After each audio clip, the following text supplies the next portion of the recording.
The first time Helena Pierce saw Yates Emerson stand up in that sweltering gallery.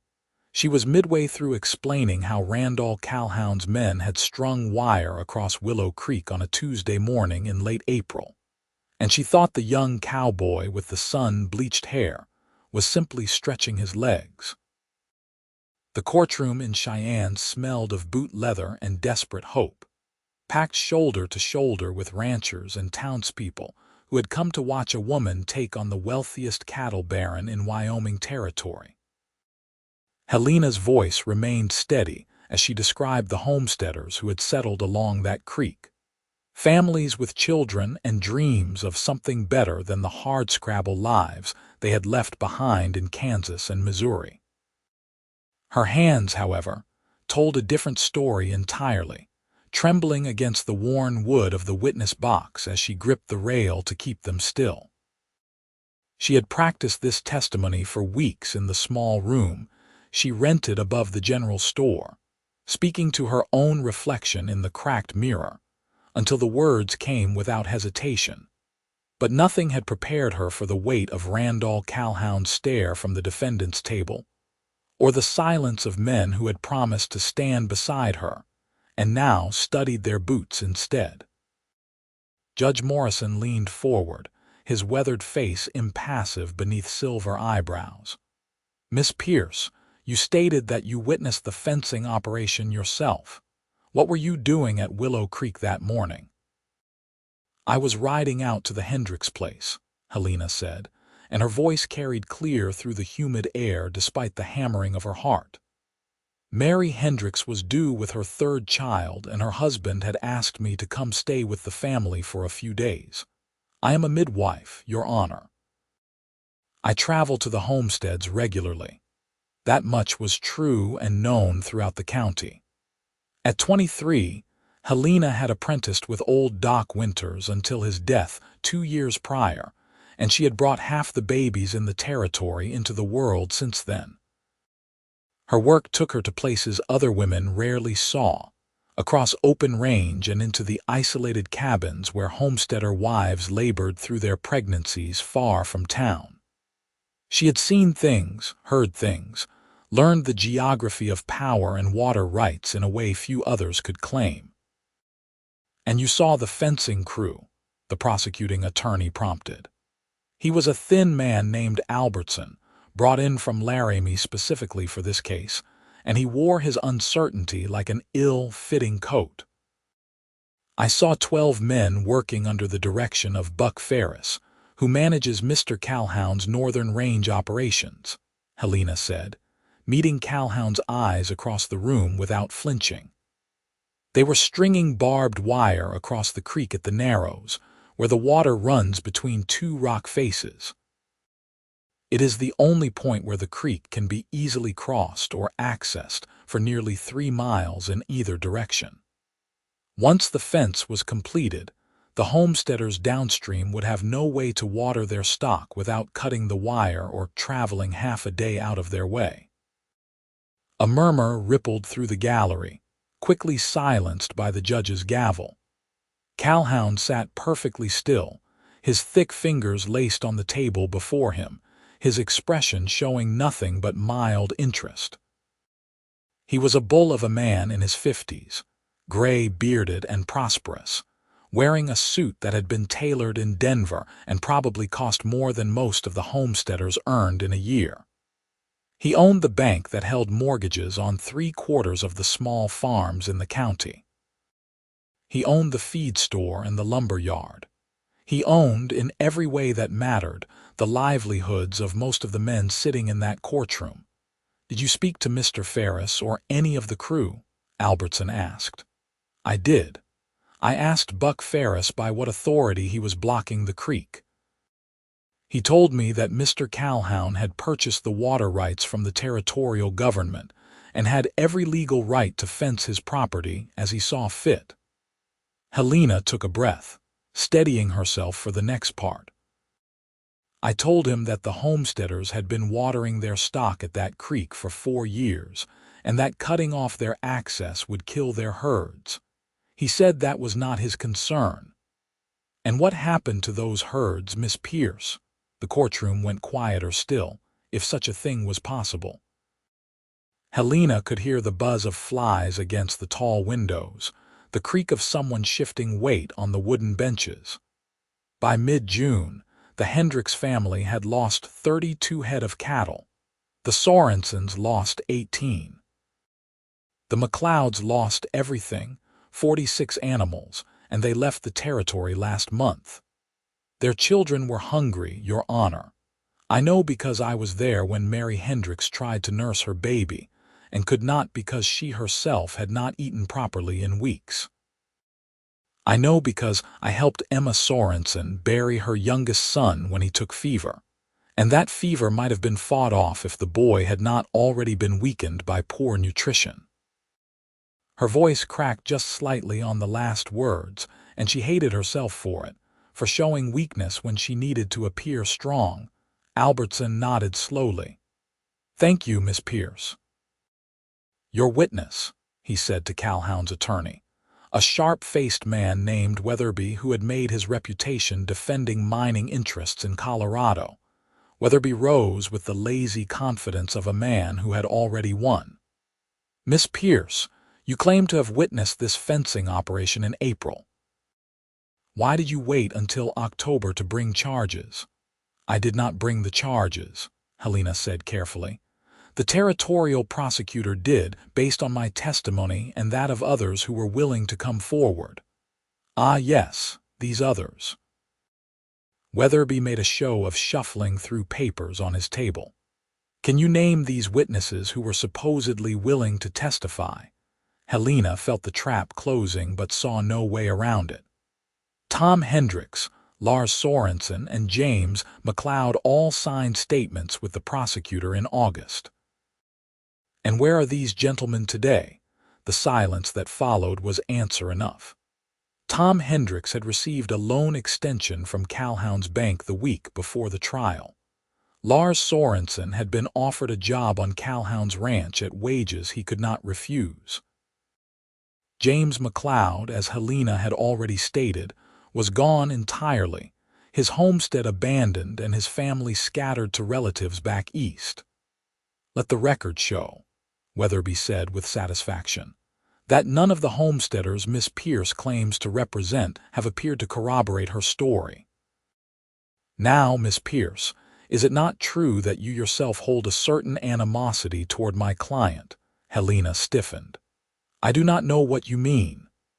Is it not true that Mr. Calhoun declined to provide financing for a clinic you wished to establish in Cheyenne last spring? Heat flooded Helena's face.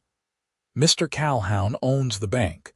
He declines many loan applications. That has nothing to do with what I witnessed at Willow Creek. Does it not? Or are we to believe that a woman scorned in her business ambitions might not harbor sufficient resentment to fabricate testimony against a prominent citizen? I am not fabricating anything, Helena said, and now anger steadied her voice where fear had made it shake.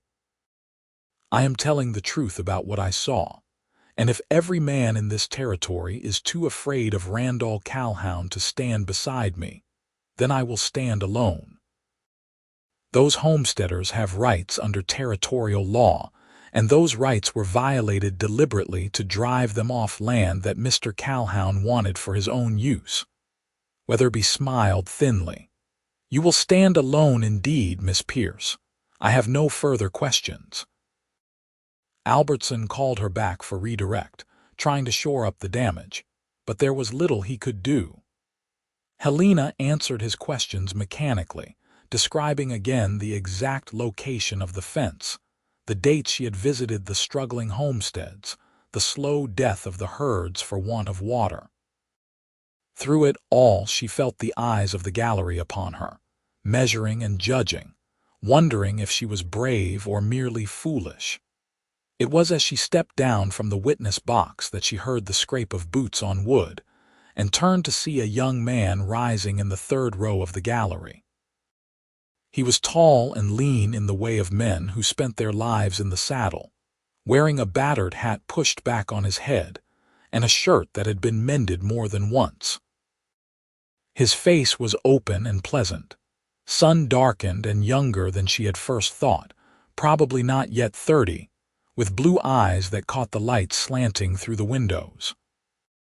He was grinning at something the bailiff had just whispered to him, an easy expression that seemed out of place in the tense courtroom. But as Helena watched, his expression sobered and he cleared his throat. "Your Honor," he said, his voice carrying a slight drawl that marked him as someone who had come up from Texas or Oklahoma, "I reckon I have something to say about that Willow Creek fence." Judge Morrison frowned. "Young man, this is not a town meeting. If you have testimony to offer, you will need to be called as a witness by one of the attorneys." Yates Emerson, because that was his name though Helena did not yet know it, nodded agreeably. "Yes, sir, I understand that. But I have been sitting here listening to Miss Pierce get called a liar by that fellow in the fancy suit, and I cannot in good conscience keep my mouth shut any longer. I was there that day in April. I saw the fence go up, and I saw Buck Ferris give the orders, and I can testify to every word Miss Pierce just spoke because it is the absolute truth." The courtroom erupted in a buzz of conversation. Calhoun leaned toward Weatherby, speaking urgently in his ear. Albertson looked as though he might faint from sheer relief. Judge Morrison banged his gavel repeatedly until order was restored. "What is your name, sir, and what is your connection to this case?" the judge demanded. "Yates Emerson, Your Honor. I have been working as a ranch hand in this territory for 5 years, most recently for the Circle K outfit north of here. I was riding fence line for them in April when I came across the crew at Willow Creek. I stopped to water my horse and saw the whole operation. I did not think much of it at the time, figured it was legal if Calhoun's men were doing it. But after I heard what happened to those homesteader families, I got to wondering. When I heard Miss Pierce was testifying, I came to hear what she had to say, and now that I have heard it, I know I need to speak up." Weatherby was on his feet immediately. "Your Honor, this is highly irregular. We have had no notice of this witness. We have had no opportunity to investigate his background or his claims." "And whose fault is that?" Judge Morrison said dryly. "Mr. Emerson has just identified himself in open court. You will have your opportunity to cross-examine him if Mr. Albertson chooses to call him." "Mr. Albertson." The prosecutor nodded vigorously. "The territory calls Yates Emerson." As Yates made his way to the front of the courtroom, Helena found herself unable to look away from him. He moved with an unhurried grace that reminded her of the way certain horses could cross rough ground without breaking stride. When he passed her seat, he tipped his hat to her, and she saw in his eyes something that made her breath catch, a quiet determination that lay beneath the easy charm like granite beneath prairie grass. He took the oath with his hand on the Bible, and when he settled into the witness chair, he looked perfectly at ease, as though he testified in court every day of his life. Albertson walked him through the basics first, establishing that he had been working for the Circle K since the previous autumn, that he knew the Willow Creek area well from his regular patrols, that he had no personal connection to either the homesteaders or to Randall Calhoun. "Now, Mr. Emerson, tell us in your own words what you saw on the morning of April 23rd of this year." Yates leaned back slightly, his gaze drifting to the ceiling as though pulling up the memory from some interior archive. "It was a Tuesday, clear and cool, good weather for riding. I was checking the northern fence line for the Circle K, which runs parallel to Willow Creek for about 2 miles. Around mid-morning I heard voices and the sound of post-hole diggers, so I rode over to investigate. I came up on a crew of men, dozen or so like Miss Pierce said, working under Buck Ferris. They had already set about 20 posts across the creek at the narrow point, and they were stringing wire. I recognized most of the crew as cowhound hands. Did you speak to anyone? I spoke to Buck. He is an acquaintance of mine. We have shared drinks in town on occasion. I asked him what they were doing, and he said they were fencing off cowhound land. I asked if that included the creek, and he said it did. I mentioned that the homesteaders downstream used that water, and he said that was too bad, but that cowhound had bought the water rights legal and proper, and the homesteaders would have to make other arrangements. Did you believe him when he said the water rights had been legally purchased? Yates shrugged. I had no reason not to believe him at the time. Buck is not a dishonest man, generally speaking. I figured if he said it was legal, then it probably was. But later, after I heard the stories about the dying stock and the families going hungry, I started asking questions around town. Nobody seemed to know anything about any legal water rights purchase. The clerk at the Territorial Land Office told me there was no record of any such transaction. That got me thinking that maybe Buck had been told it was legal, but maybe it was not. Albertson nodded. And what made you decide to come forward today? For the first time, Yates looked directly at Helena, and she felt the impact of that gaze like a physical touch. I guess I got tired of watching good people suffer, because men like Randall Calhoun think they can do whatever they want without consequence. And I got tired of seeing a brave woman stand up here alone when there are plenty of us who saw the same things she did, but were too worried about our jobs or our mortgages or whatever else to speak the truth. Sometimes a man has to decide what kind of person he wants to be, and I decided I would rather be the kind who stands up than the kind who sits down. There was a long moment of silence, and then someone in the gallery began to clap. The sound was quickly taken up by others, a scattered but growing applause that Judge Morrison did not immediately silence. When he finally did bring down his gavel, his expression was thoughtful rather than angry. Weatherby's cross-examination was brutal and thorough.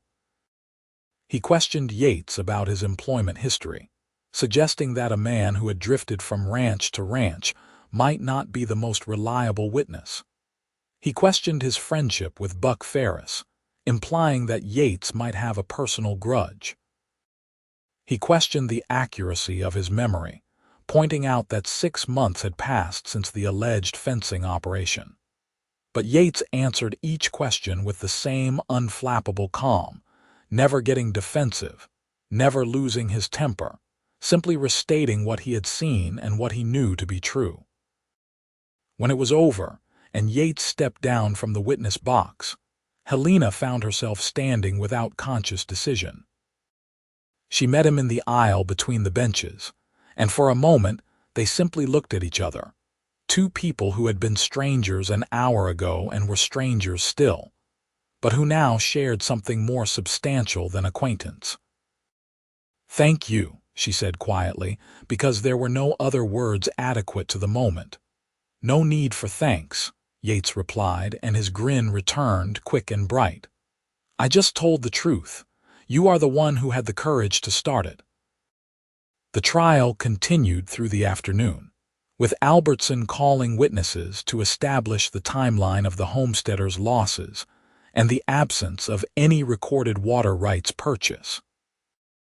Calhoun's defense rested primarily on the argument that he had acted in good faith based on advice from his attorney that the creek fell within his property boundaries, and that any suffering by the homesteaders was unfortunate but not criminal. By the time Judge Morrison called for a recess until the following morning, the summer light was fading outside the tall windows, and Helena felt wrung out and exhausted. She left the courthouse by the side door, hoping to avoid the crowd, but she had barely reached the street when she heard rapid footsteps behind her. She turned to find Yates jogging to catch up, his hat in his hand now, his hair sticking up in untidy spikes where the hatband had pressed it flat. "Miss Pierce," he said, slightly out of breath.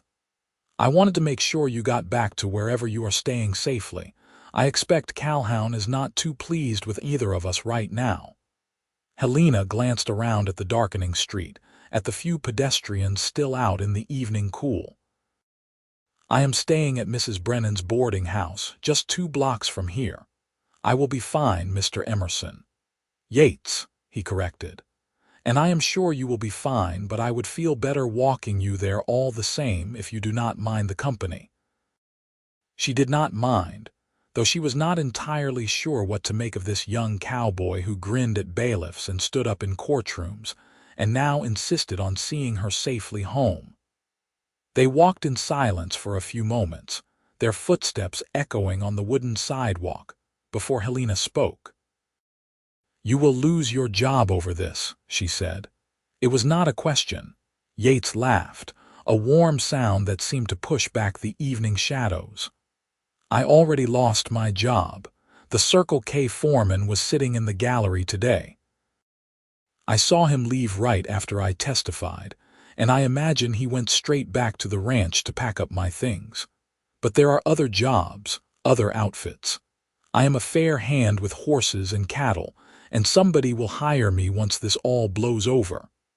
"Randall Calhoun has a long memory," Helena said, "and a lot of influence. It may not blow over as easily as you think." "Maybe not," Yates agreed. "But that is tomorrow's problem.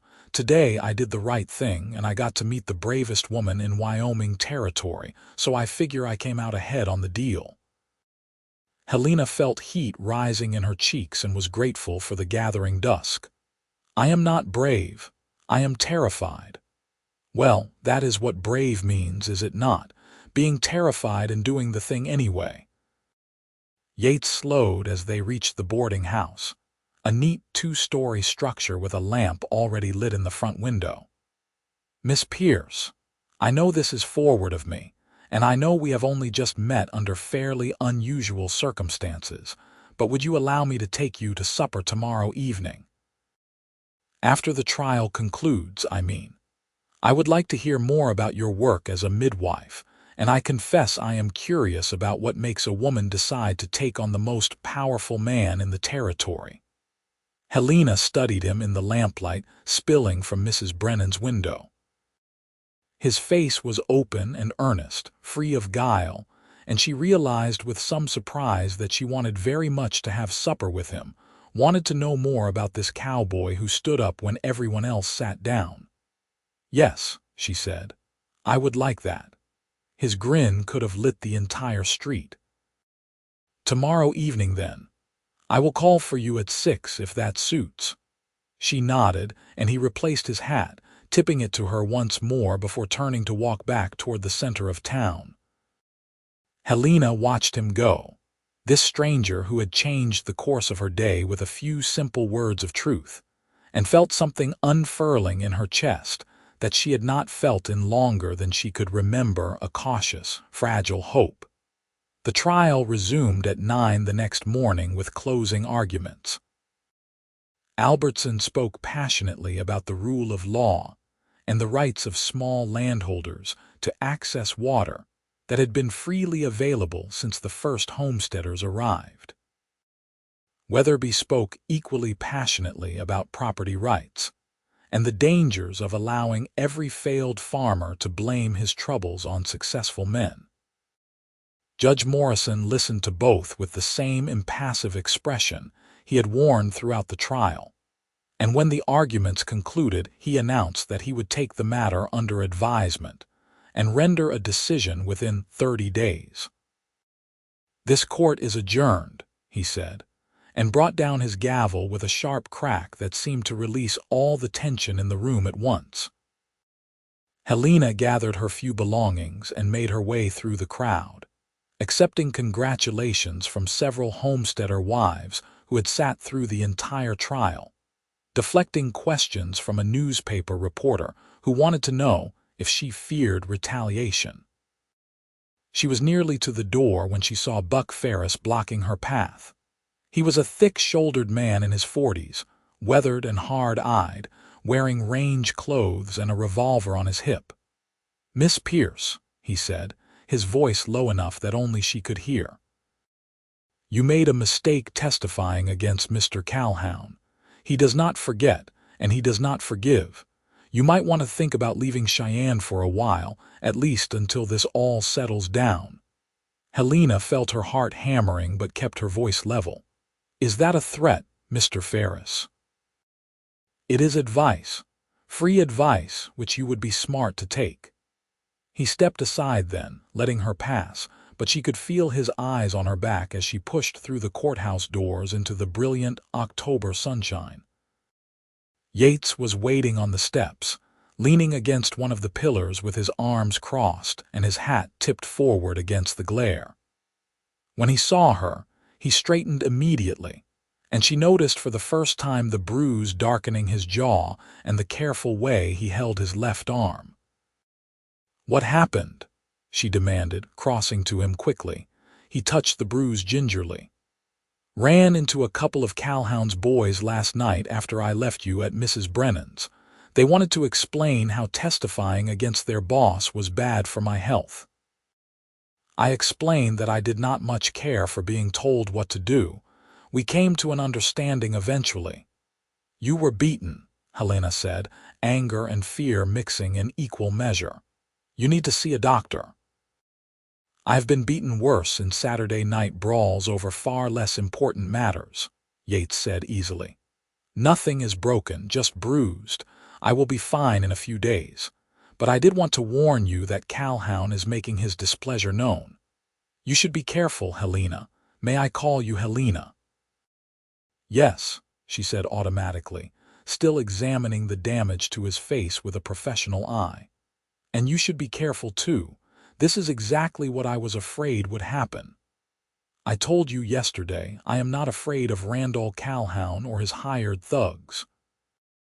Yates caught her hand gently as she reached toward his bruised jaw, holding it between both of his own. His hands were calloused and warm, larger than hers but surprisingly gentle. "Helena, I meant what I said about supper tonight. But if you would rather not be seen in public with me right now, I will understand. I do not want to make things harder for you than they already are." Helena looked up at him, at this man who had stood up for her without being asked, who had been beaten for speaking the truth, and was offering her an easy way to distance herself from him. She thought about the long years she had spent building her reputation as a midwife, about the clinic she had dreamed of opening, about the careful neutrality she had maintained in all matters of politics and business, because she could not afford to alienate potential patients. And then she thought about the homesteader children she had watched grow thin with hunger, about the silence of good men who had let fear override conscience, about the kind of person she wanted to be when she looked at herself in the mirror. "I am not afraid of Randall Calhoun either," she said firmly.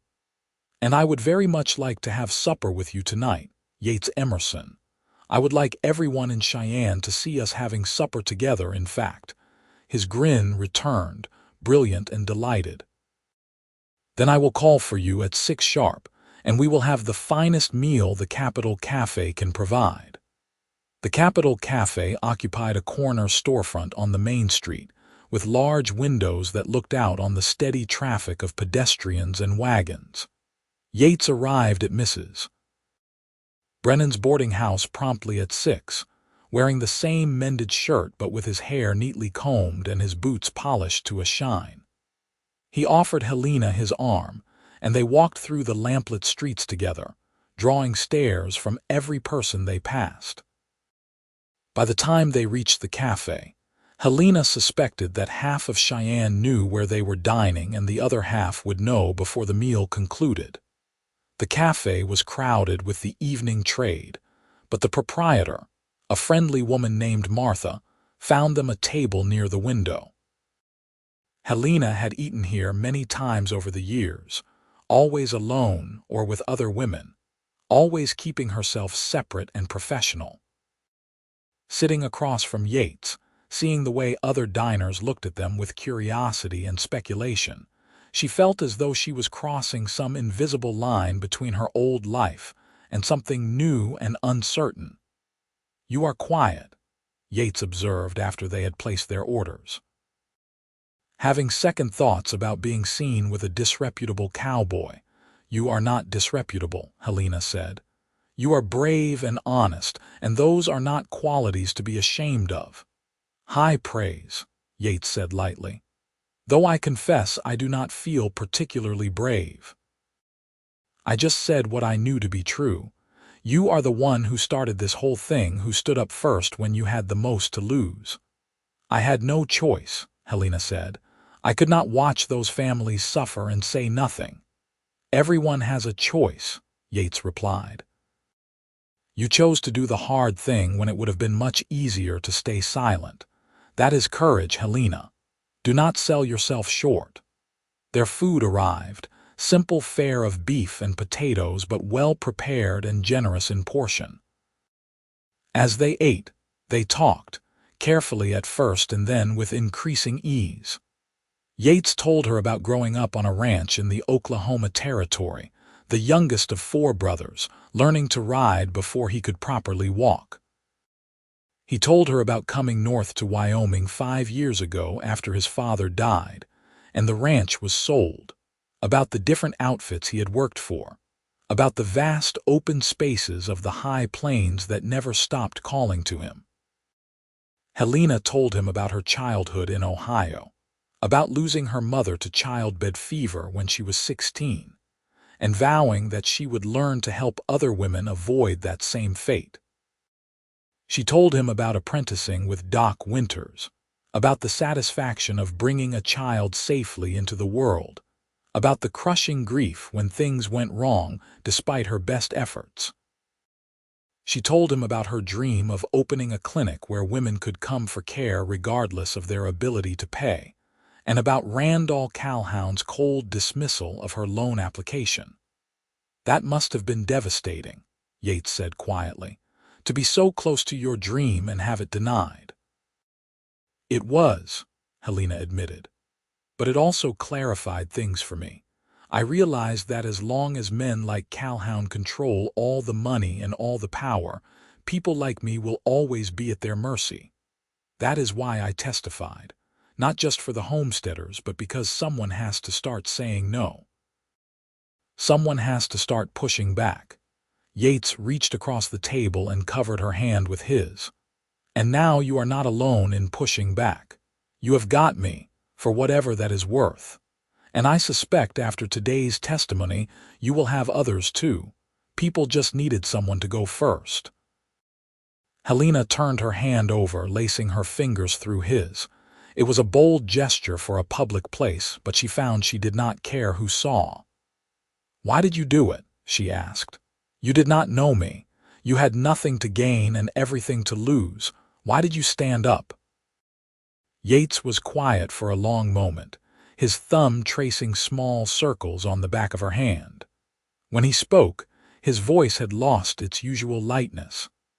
"I have spent my whole life watching powerful men take what they want and leave others to clean up the mess. My father lost his ranch to a bank that foreclosed during a drought year, even though we only needed a few more months to get the herd to market. The banker would not extend our loan, but he offered to buy the property for half what it was worth, and my father was too proud to accept. So we lost everything.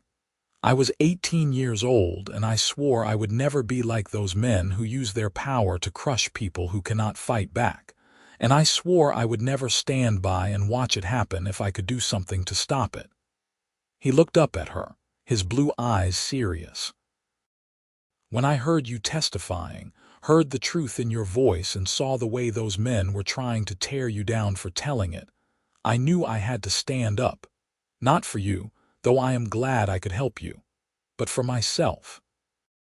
Because I needed to know that I was still the kind of man who kept his promises, even the ones I made to myself a long time ago." Helena felt tears pricking at the corners of her eyes. She blinked them back, but one escaped anyway, trailing down her cheek. Yates released her hand and reached across to wipe the tear away with his thumb, his touch achingly gentle. "I am sorry," she said. "I am not usually this emotional." "You have earned the right to be emotional," Yates said. "You have been carrying this weight alone for months. Let someone else help carry it for a while." They finished their meal slowly, talking of lighter things now, learning the small details of each other's lives. Helena discovered that Yates could not carry a tune to save his life, but loved to sing anyway. Yates discovered that Helena had a wicked sense of humor that emerged when she was relaxed, and that she could do impressions of half the people in Cheyenne that made him laugh until his bruised ribs ached. By the time they left the cafe, full dark had fallen, and the street lamps cast pools of golden light on the wooden sidewalks. Yates walked her back to Mrs. Brennan's, and they lingered on the front porch, neither quite ready for the evening to end.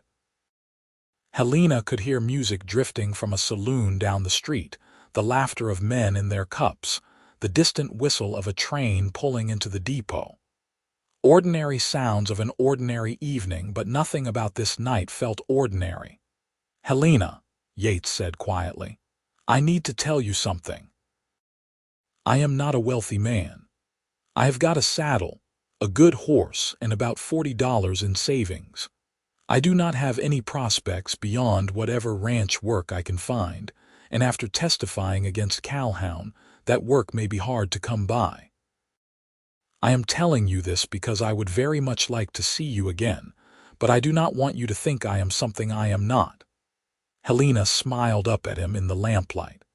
"Yates Emerson, I am a midwife who lives in a boarding house and owns 3 dresses and a medical bag. I am not looking for a wealthy man. I am looking for a good one, and I think I may have found him." "You think so?" Yates said, his grin returning.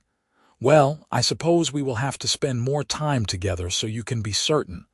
"I suppose we will," Helena agreed. He kissed her then, a gentle brush of lips that tasted of coffee and promise. When he pulled back, his expression was soft with wonder. "I will call on you tomorrow," he said. "And the day after that, if you will let me. And the day after that, until you get tired of seeing me." "That may take a very long time," Helena warned. "I certainly hope so," Yates replied. The next 4 weeks passed in a strange state of suspension. Judge Morrison had not yet issued his ruling, and all of Cheyenne seemed to hold its breath waiting for the decision.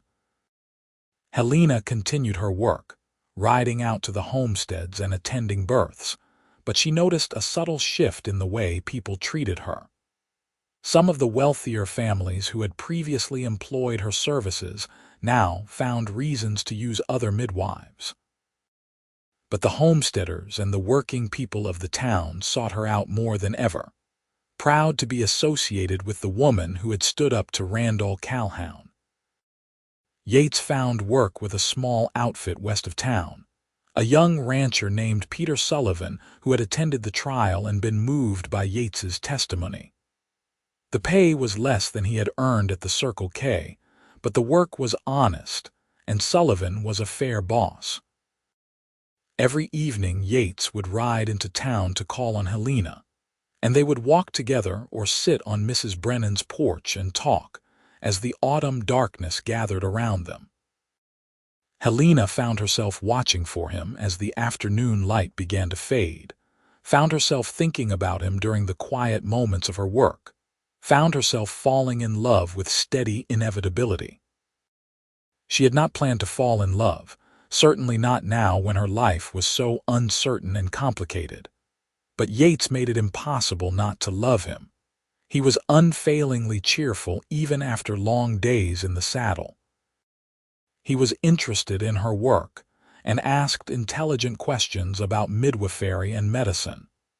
He was respectful of her independence, but attentive to her needs.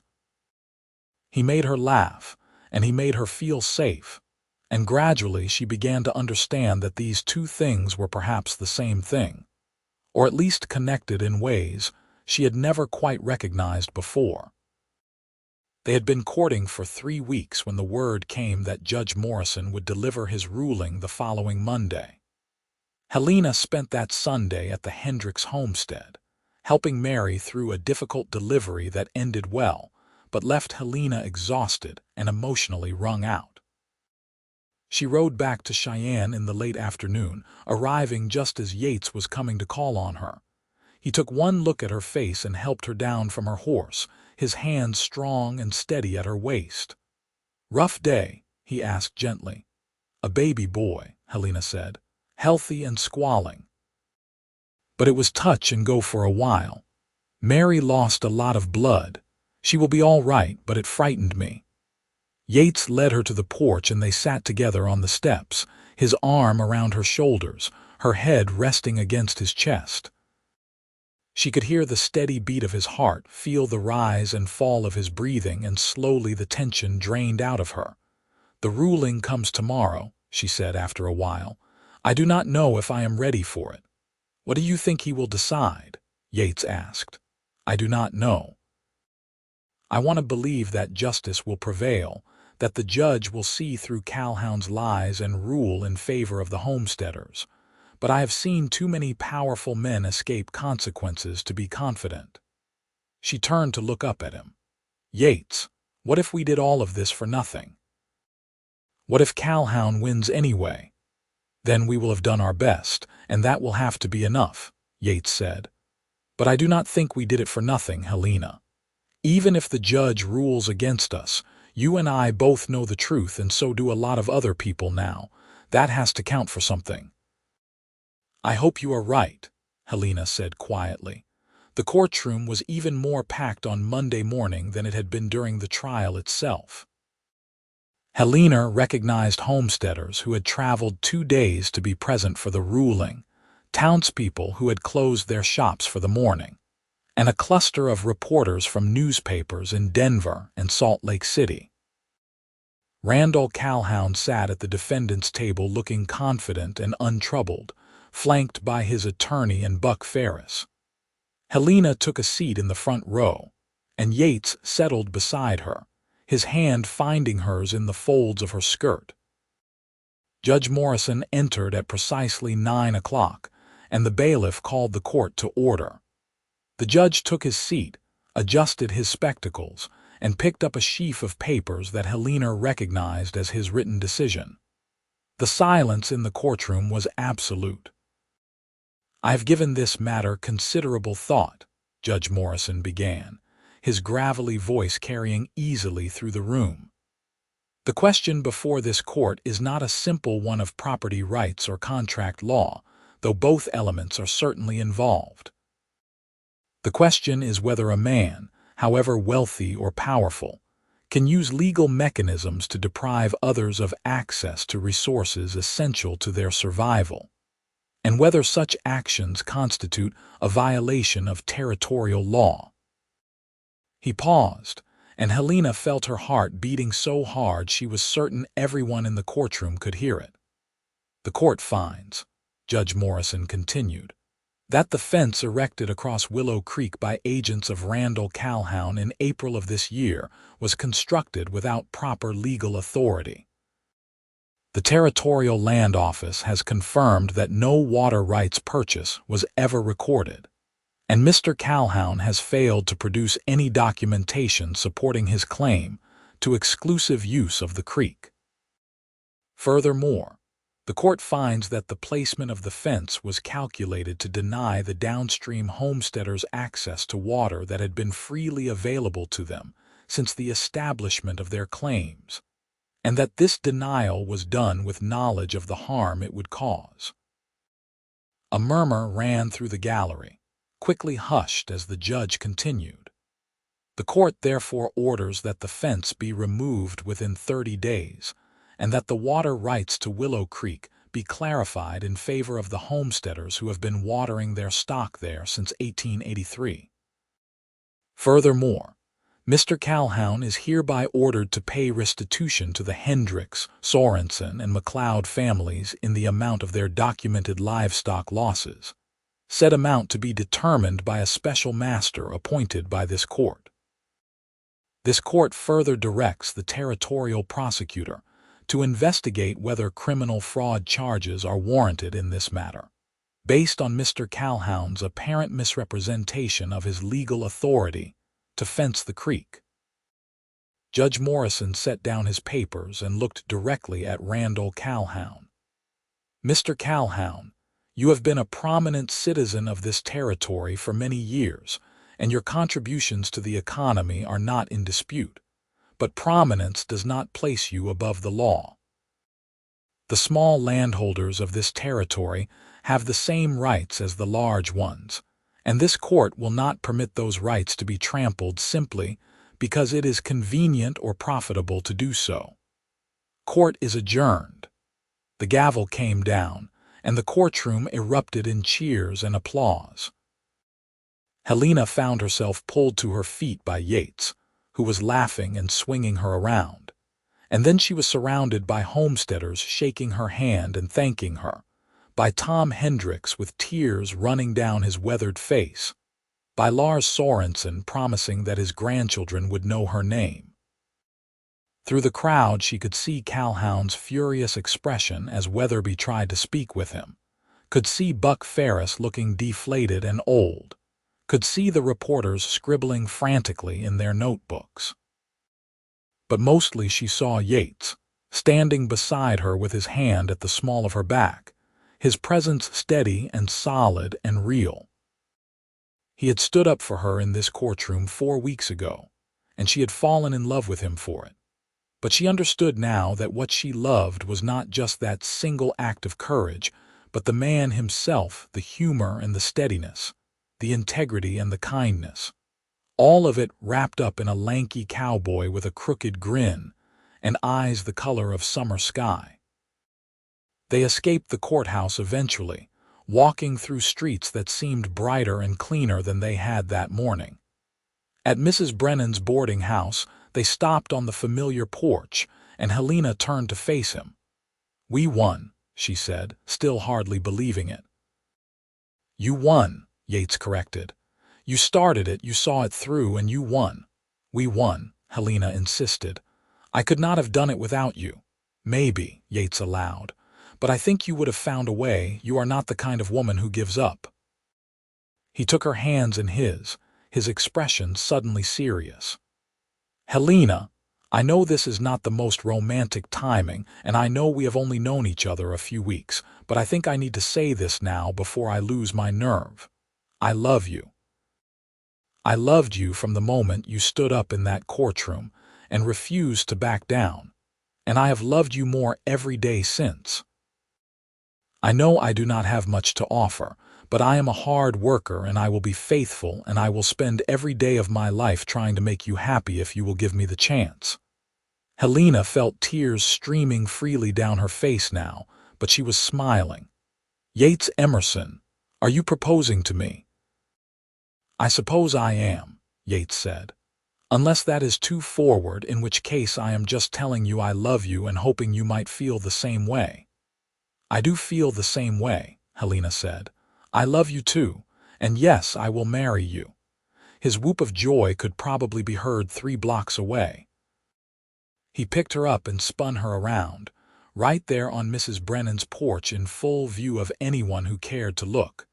And when he set her down, he kissed her properly, deeply, holding her as though she was the most precious thing in the world. They were married 3 weeks later in a simple ceremony at the Methodist church, with half the homesteaders in the county in attendance and Peter Sullivan standing up as Yates's best man.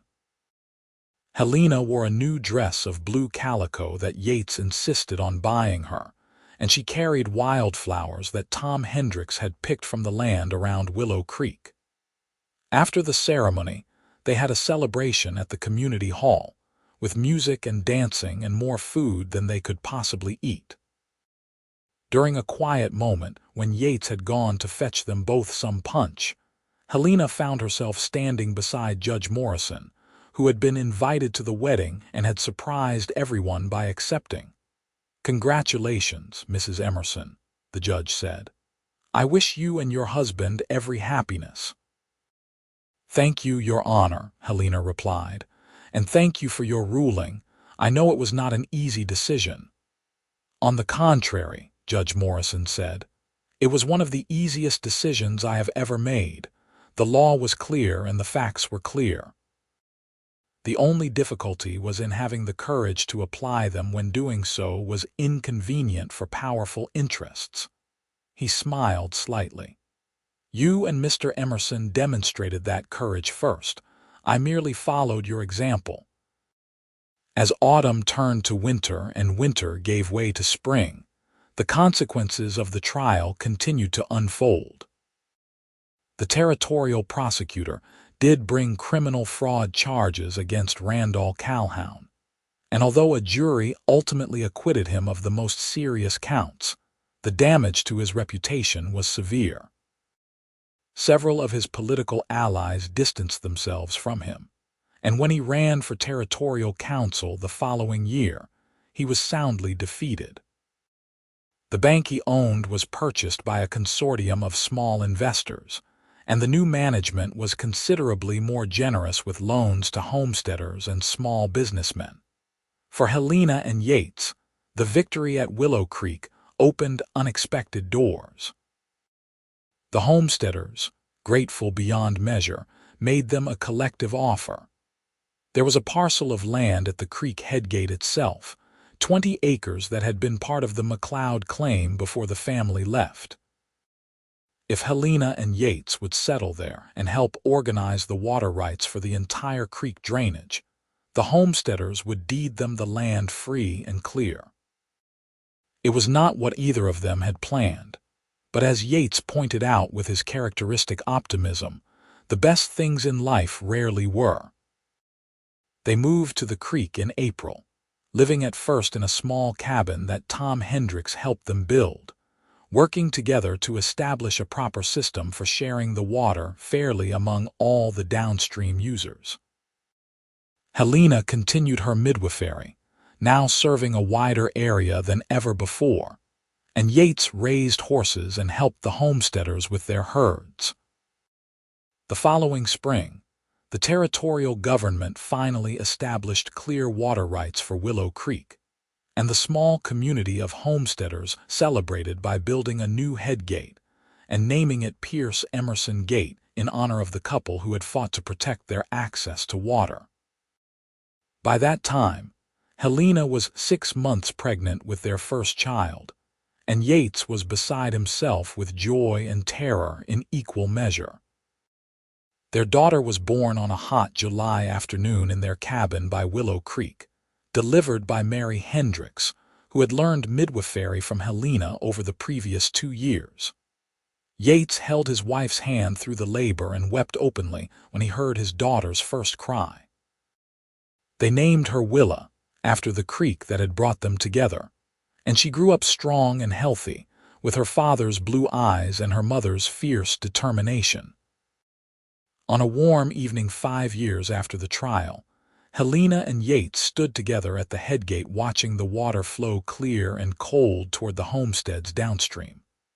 Willa played nearby, chasing butterflies through the tall grass, her laughter floating on the summer breeze.